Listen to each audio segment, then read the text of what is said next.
So Campbell gets on the board in a big way. A major decision makes the team score 6-4 as we make the turn to 125. Caleb Smith, transfer from Appalachian State last year, a national qualifier. He's going against Zander Phaturos, a true freshman from Waynesburg, PA, originally from Arizona, transferred to PA halfway through his high school career. Waynesburg, PA, traditionally a strong power in the state of Pennsylvania. Smith, a native of North Carolina, still has 2 more years of eligibility left. He beat last year's Campbell starter 4-1. That's Anthony Moulton, who's not in the lineup tonight. Wow, nice job by Smith turning that takedown around. Nice little scramble here as Phaturos gets away to make it 3-1, but another nice shot by Smith. Let's see if he can finish this one.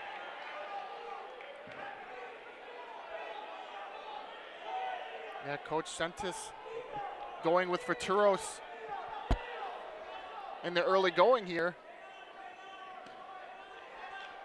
Yeah, so for Campbell, no Anthony Moulton. We'll see how they handle the lineup. The decision at 125 going forward. Shannon Hanna, also another guy not in the lineup. Dom Zacconi at 133, not in the lineup. But he will be back for Cliff Keen, Coach Sentis told me.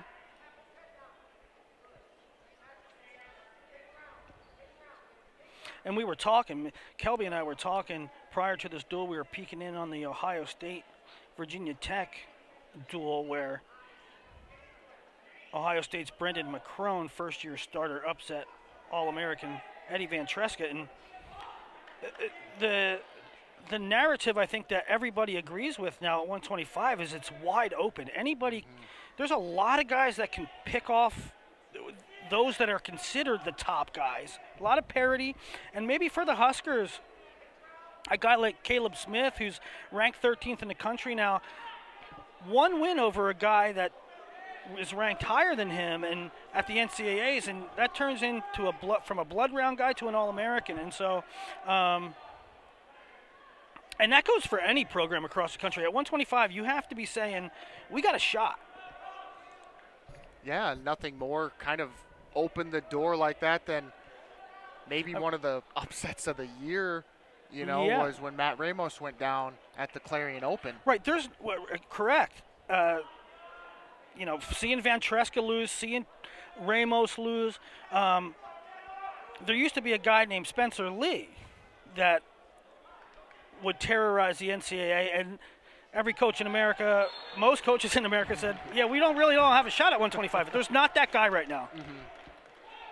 Yeah, so to your point, Caleb Smith, ranked 13th right now, but he's been to the NCAA tournament. This isn't his first rodeo. He came here to Nebraska from Appalachian State, has some guys in the room that might be able to take him to the next level.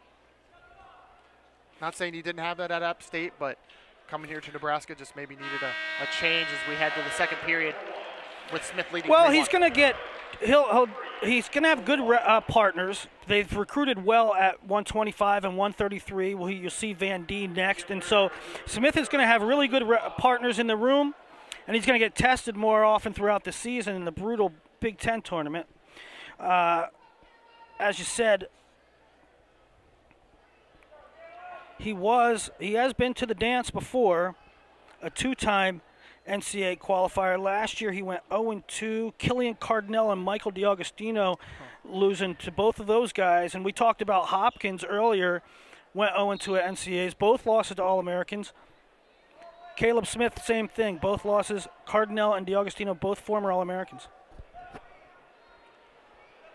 Start the second period here. Big lift there. Phaturos chose down, so Smith getting his opportunity to ride. Another big lift, and that'll get the crowd excited a little bit here.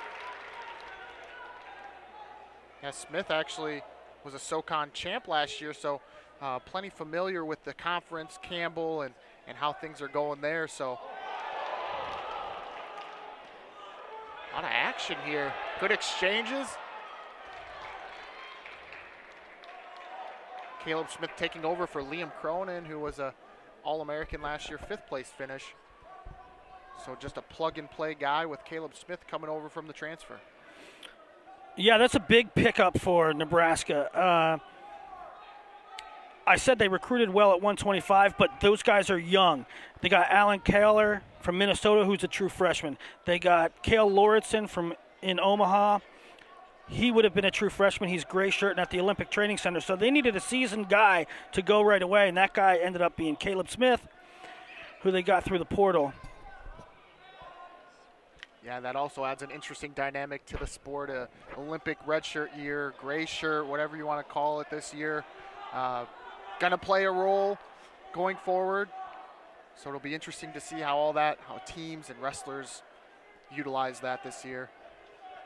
You know, it's a good good fight by Phaturos. I mean, he's coming in here, true freshman, wrestling a seasoned vet. He hasn't come close to a takedown, though, but he's been fighting, both in neutral and on bottom. A lot of riding time. 2:05 for Caleb Smith. And they'll go back to the center. 1.3 remaining here in the second period.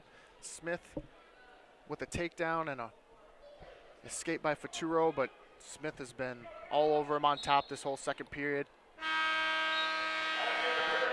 And we'll see Caleb Smith will go down here to start the third period. We'll see what Phaturos tries to do here, if he'll look to ride and turn or cut into some of that ride time or elect to go to the feet. Good move off the whistle by Smith, gets to his feet and he's out. Biggest adjustments, I think, from high school to college is being able to ride and being able to get out from bottom. And I think Phaturos did a good job on bottom. He didn't get out, but he didn't get turned. But Smith able to get out right away. Phaturos shot there. Smith responds. But yeah, that's a great point. That's always been the struggle. You don't really ride a whole lot as Smith is in on a shot. And he collects both legs for a takedown. Makes it 7-1 as he cuts him 7-2 now the score. Just over a minute to go here in the third period. Kelby, what did you take away from the North Dakota State duel, if anything? It was pretty one-sided. They lost matches at 74 and heavyweight. Brock Hardy wasn't in the lineup, but other than that, a full complement of starters. Did you like the way they competed? And to put it in context, last year they got shocked by North Dakota State. Yeah, so I was here at that duel when they wrestled North Dakota State, and they just seemed to be, they were waiting for something to happen and nothing ever happened. Yeah. And so they just went up there and they just took it to them. So really tale of two different duels. So They were out and ready to wrestle. And so that's what I noticed, was just that intensity. I think they're a year older, a year more mature, and everyone just came ready to wrestle.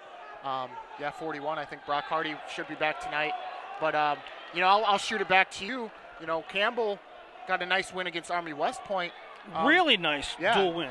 Yes. So, to shoot it your way, what'd you think and what did you take away maybe from that dual victory? Well, what I thought was, I made my picks on internet and I was wrong because I picked Army to win that duel. I was really impressed with the way Campbell wrestled, and I knew it was going to make this duel a little bit more interesting. I liked the fight out of him last week, and I think that's not